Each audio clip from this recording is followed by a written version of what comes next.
छत्तीसगढ़ में माओवाद के उन्मूलन के लिए मुख्यमंत्री ने केंद्रीय गृह मंत्री को लिखा पत्र। विकास कार्यों के लंबित प्रस्तावों को स्वीकृति देने का किया आग्रह।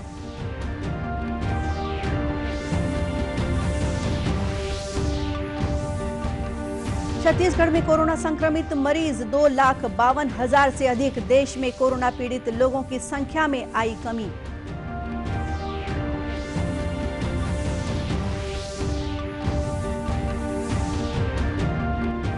शहीद वीर नारायण सिंह की जन्मस्थली सोनाखान को पर्यटन केंद्र के रूप में विकसित किया जाएगा। शहादत दिवस पर मुख्यमंत्री ने की घोषणा।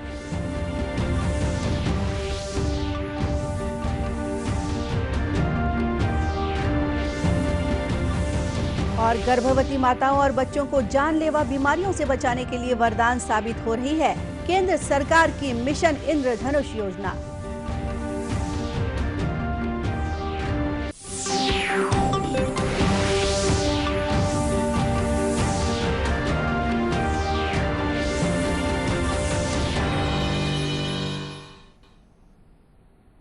नमस्कार, आप देख रहे हैं दूरदर्शन समाचार। मैं हूं गोपा सान्याल। अब समाचार विस्तार से। मुख्यमंत्री भूपेश बघेल ने केंद्रीय गृह मंत्री अमित शाह को पत्र लिखकर छत्तीसगढ़ के माओवाद प्रभावित क्षेत्रों में बड़े पैमाने पर रोजगार उपलब्ध कराने और विकास कार्यों के लंबित प्रस्तावों को शीघ्र स्वीकृति प्रदान करने का अनुरोध किया है। मुख्यमंत्री ने बस्तर से माओवाद के उन्मूलन के लिए कई नए प्रस्ताव प्रेषित करते हुए उन्हें भी केंद्र से स्वीकृति दिलाने का आग्रह केंद्रीय गृह मंत्री से किया है। मुख्यमंत्री ने उम्मीद जताई है कि केंद्र सरकार के सहयोग से बस्तर के लोगों के जीवन में सुधार और शांति का मार्ग प्रशस्त होगा। मुख्यमंत्री ने केंद्रीय गृह मंत्री को लिखे पत्र में उनके साथ पिछले माह हुई बैठक का जिक्र करते हुए कहा है कि बैठक में माओवाद प्रभावित क्षेत्रों में बड़े पैमाने पर रोजगार उपलब्ध कराए जाने के लिए कार्य योजना की जानकारी दी गई थी। इसी तरह छत्तीसगढ़ के लंबित और नए प्रस्तावों में विशेष केंद्रीय सहायता योजना को जारी रखना, 1028 मोबाइल टावरों की स्थापना और ब्लैक पैंथर की तैनाती के लिए एक भारत रक्षित वाहिनी की स्वीकृति मुख्य रूप से शामिल है। वहीं सड़क, संचार, सिंचाई सुविधा, सुरक्षा व्यवस्था, बिजली, स्टील संयंत्रों के लिए समय सीमा में भूमि डायवर्शन और लघु वनोपजों की खरीदी के लिए प्रतिपूर्ति की मांग भी केंद्र सरकार से की गई है। छत्तीसगढ़ में कोरोना संक्रमित मरीजों की संख्या 2,52,000 से अधिक हो गई है। गुरुवार को 1,518 नए मरीजों की पुष्टि की गई है। वर्तमान में 19,000 से अधिक कोरोना मरीजों का इलाज विभिन्न अस्पतालों में जारी है। इस बीच प्रदेश में अब तक कोरोना से 3,054 लोगों की मृत्यु हुई है। प्रदेश में अब तक 2,30,000 से अधिक लोग स्वस्थ भी हुए हैं। प्रदेश में कोरोना संक्रमण से बचाव के लिए शासन प्रशासन द्वारा अनेक कदम उठाए गए हैं। प्रतिदिन बड़ी संख्या में कोरोना जांच भी की जा रही है। वहीं दूसरी ओर देश में कोरोना से पीड़ित लोगों की संख्या और घटकर 3.71% रह गई है। रोगियों की संख्या में कमी आ रही है और करीब 3,63,000 रह गई है। देश में स्वस्थ होने की दर में भी सुधार हुआ है और यह 94.84% हो गई है। अब तक कुल 92,91,000 लोग स्वस्थ हुए हैं। केंद्रीय स्वास्थ्य मंत्रालय ने कहा है कि देश भर में चिकित्सा संबंधी बुनियादी ढांचे के विकास, राज्यों और केंद्र शासित प्रदेशों द्वारा केंद्र के मानक उपचार नियमों पर कड़ाई से अमल और डॉक्टरों तथा चिकित्सा कर्मियों के प्रयासों से कोरोना से स्वस्थ होने वाले लोगों की संख्या में लगातार बढ़ोतरी हो रही है। कोरोना संक्रमण के मामले लगातार बढ़ रहे हैं। इसके बावजूद कई लोग कोरोना से बचने के लिए सतर्क और जागरूक नहीं हैं। ऐसे लोगों को मास्क पहनने के लिए जागरूक करने की मुहिम भी चलाई जा रही है। इस कड़ी में छत्तीसगढ़ राज्य महिला आयोग की अध्यक्ष डॉक्टर किरणमयी नायक ने कहा है कि कोरोना से सुरक्षित रहने के लिए मास्क पहनना ही एकमात्र इलाज है। लोगों को घर से बाहर निकलने पर मास्क अवश्य पहनना चाहिए।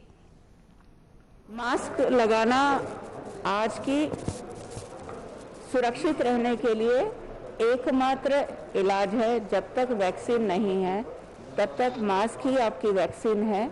और मैं सभी से अनुरोध करूंगी कि आप अपने घर परिवार में जब रहें और यदि लगातार वो सब सेफ और सुरक्षित हैं, तब आप घर पर भले बिना मास्क के रह सकते हैं, परंतु जहाँ भी बाहर निकले मास्क कंपलसरी है और बिना मास्क के आपकी लाइफ की सर्वाइवल नहीं हो सकती है।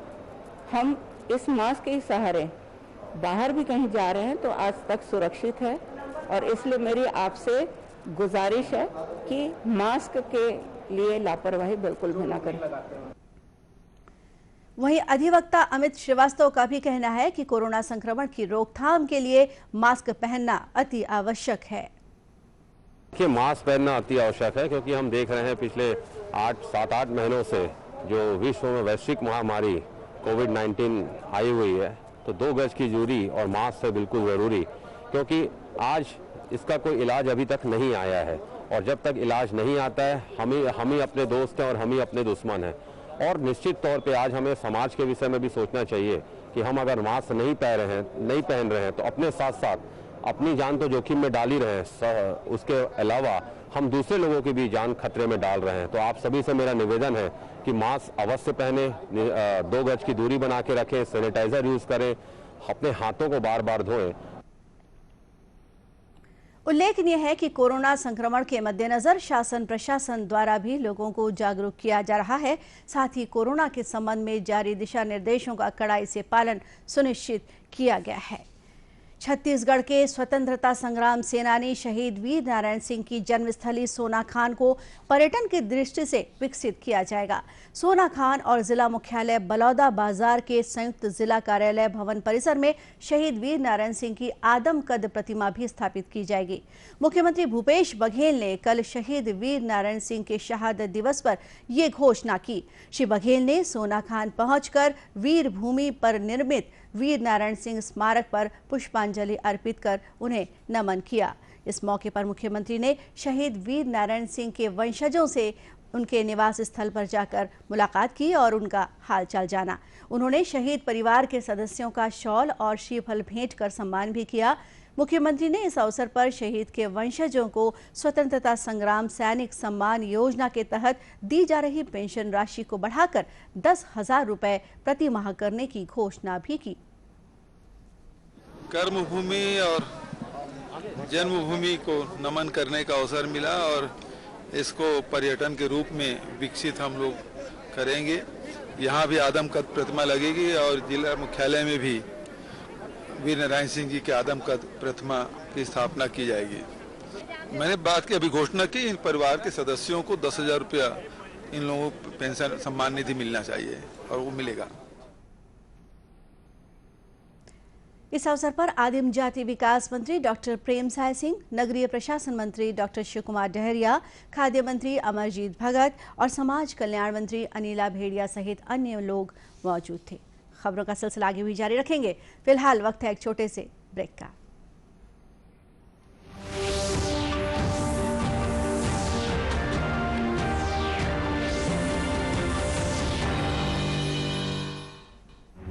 वैश्विक महामारी कोविड-19 जिसका कहर संपूर्ण मानव जाति को अपनी आगोश में ले चुका है। टीका या दवाई उपलब्ध होने तक महामारी के खिलाफ मानवता की जंग जारी है। अब जब अनलॉक 5 के तहत लगभग सारा देश खुल गया है, तब और भी आवश्यक है कि हम सतर्क रहें। ऐसे में सबसे जरूरी है समझदारी और बचाव।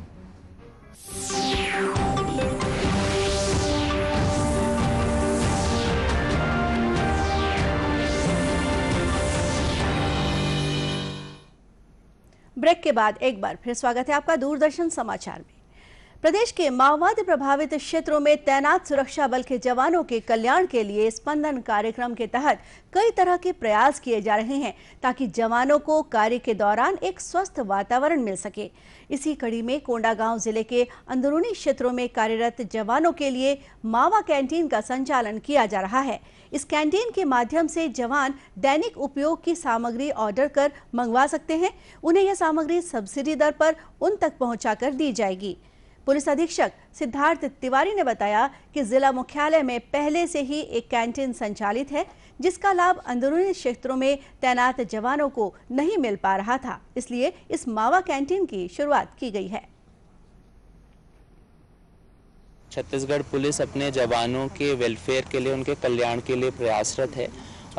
यहाँ पर भी एक पुलिस कैंटीन का संचालन किया जा रहा है कोंडागांव में, परंतु इस कैंटीन के माध्यम से जो सब्सिडाइज रेट के ऊपर काफ़ी सारी वस्तुएं हमारे जवानों को प्रदाय की जाती हैं, परंतु इसका लाभ जो अंदरूनी क्षेत्र में पदस्थ लोग हैं, जो विषम परिस्थितियों में अपनी सेवाएं दे रहे हैं, चाहे वो मर्दापाल हो, बयानार या ईरा गाँव के थाने में पदस्थ हमारे लोग हैं, उनको नहीं मिल पाता है।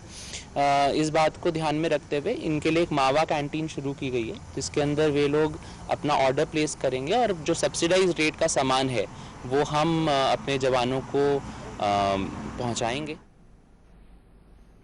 बस्तर रेंज के आईजी सुंदरराज पी ने भी कहा कि कोंडागांव जिले में मावा कैंटीन की शुरुआत किए जाने से अंदरूनी क्षेत्रों में तैनात जवानों को काफी मदद मिलेगी। संपूर्ण टीकाकरण अभियान के तहत केंद्र सरकार द्वारा संचालित मिशन इंद्रधनुष योजना के सकारात्मक परिणाम देखने को मिल रहे हैं। इस योजना के अंतर्गत गर्भवती माताओं को टीके और 5 वर्ष तक के बच्चों को टीकाकरण के साथ ही पोलियो तथा विटामिन की खुराक दी जा रही है, ताकि उन्हें विभिन्न जानलेवा बीमारियों से बचाया जा सके। छत्तीसगढ़ के दुर्ग जिले में भी इस योजना के तहत संपूर्ण टीकाकरण का कार्य किया जा रहा है। इसके लिए जिला अस्पताल दुर्ग में अलग से व्यवस्था की गई है, जहां गर्भवती माताओं और बच्चों को टीके लगाए जाते हैं। सिविल सर्जन डॉक्टर बालकिशोर ने बताया कि मिशन इंद्रधनुष के तहत लगाए जाने वाले टीके बच्चों की रोग प्रतिरोधक क्षमता बढ़ाने में सहायक साबित हो रहे हैं। हमारे जिला अस्पताल में तकरीबन महीने में 600 से लेकर के 700 750 डिलीवरी होती है। उनमें से सभी बच्चों को ये सभी टीकाकरण उसके उम्र के अनुसार लगाया जाता है, 100% लगाया जाता है और आसपास के क्षेत्र के लोग भी अपने बच्चों को यहाँ टीकाकरण करवाने आते हैं। वहीं एएनएम उर्वशी साहू ने बताया कि रोज बड़ी संख्या में महिलाएं और बच्चे टीकाकरण के लिए अस्पताल पहुंच रहे हैं। और ओरल पोलियो दिया जाता है, जो बहुत ज़रूरी है, 1 महीने के अंदर लग जाना चाहिए उनको। और हेपेटाइटिस बी तो 3 दिन के अंदर कंपलसरी है, ऐसे जनरली 24 घंटे के अंदर लगाते हैं उसको। 1.5 महीने में पेंटावेलेंट, रोटावायरस, ओरल पोलियो और आईपीवी का इंजेक्शन दिया जाता है। ये 3 बार दिया जाता है पेंटावेलेंट, 1.5, 2.5, 3.5 महीने में। उनके कार्ड में डेट मेंशन किया जाता है, उस डेट में आपको आना है। अगर वो छूट भी जाता है तो अगले महीने उनको कंटिन्यू किया जाता है वैक्सीन को।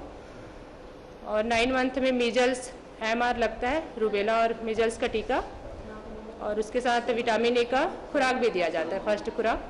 फिर बच्चे को 1.5 साल में बुलाते हैं। 1.5 साल में मीजल्स का टीका लगेगा, 2nd डोज बूस्टर लगता है DPT का, ओरल पोलियो देंगे और विटामिन ए का 2nd डोज देते हैं। मिशन इंद्रधनुष योजना की हितग्राही महिलाओं ने बताया कि अस्पताल में उन्हें टीके के संबंध में पूरी जानकारी दी जाती है और वे उसी हिसाब से टीकाकरण के लिए अस्पताल आते हैं। तो दोनों को टीका लगाया जाता है उनके स्वास्थ्य के लिए, है ना, ताकि बच्चा स्वस्थ रहे, गर्भवती भी स्वस्थ रहे, और बताया जाता है कब आना है, कौन सी तारीख को आना है। उल्लेखनीय है कि मिशन इंद्रधनुष के तहत उन सभी बच्चों का टीकाकरण किया जाना है जिन्हें टीके नहीं लगे या जिन्हें 7 तरह की बीमारियों को रोकने वाले टीके सही तरीके से नहीं लगे हैं। दर्शकों, दूरदर्शन केंद्र रायपुर से प्रसारित होने वाले प्रादेशिक समाचार को आप YouTube पर भी देख सकते हैं। हमारे YouTube channel Chhattisgarh DD news पर प्रादेशिक समाचार उपलब्ध रहेगा। YouTube चैनल का लिंक और QR कोड आप स्क्रीन पर देख सकते हैं। अपने एंड्रॉइड फ़ोन से QR कोड स्कैन कर आप छत्तीसगढ़ DD न्यूज़ लिंक पर जा सकते हैं। इसके अलावा छत्तीसगढ़ DD न्यूज़ फेसबुक और ट्विटर पर भी उपलब्ध है। और अब अंत में मुख्य समाचार एक बार फिर। छत्तीसगढ़ में माओवाद के उन्मूलन के लिए मुख्यमंत्री ने केंद्रीय गृह मंत्री को लिखा पत्र, विकास कार्यों के लंबित प्रस्तावों को स्वीकृति देने का किया आग्रह। छत्तीसगढ़ में कोरोना संक्रमित मरीज 2,52,000 से अधिक, देश में कोरोना पीड़ित लोगों की संख्या में आई कमी। शहीद वीर नारायण सिंह की जन्मस्थली सोनाखान को पर्यटन केंद्र के रूप में विकसित किया जाएगा। शहादत दिवस पर मुख्यमंत्री ने की घोषणा। और गर्भवती माताओं और बच्चों को जानलेवा बीमारियों से बचाने के लिए वरदान साबित हो रही है केंद्र सरकार की मिशन इंद्रधनुष योजना। दर्शकों, कोरोना से बचाव के लिए मास्क और सैनिटाइजर के साथ ही सोशल डिस्टेंसिंग का भी पालन करें। कोरोना को हराना है, मास्क जरूर लगाना है। और इसी के साथ ये समाचार बुलेटिन यही समाप्त हुआ। नमस्कार।